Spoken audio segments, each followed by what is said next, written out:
Halo, izinkan saya memperkenalkan diri. Nama saya Widianti Rahmah, seorang perawat di instalasi gawat darurat.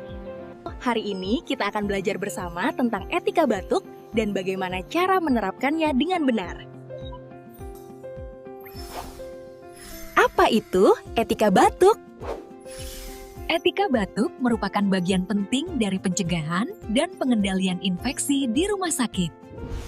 Tujuannya untuk mencegah penyebaran percikan droplet yang dapat menularkan penyakit infeksi pernapasan. Mengapa etika batuk itu penting?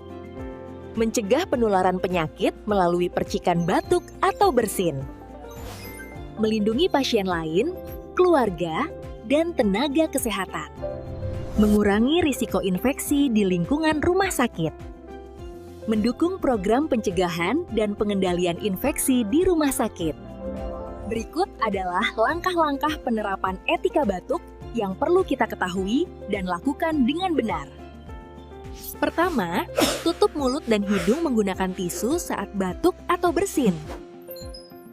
Jika tidak ada tisu, gunakan siku bagian dalam untuk menutup batuk atau bersin. Buang tisu bekas ke tempat sampah agar tidak menyebarkan kuman. Cuci tangan menggunakan sabun atau hand sanitizer setelah batuk atau bersin.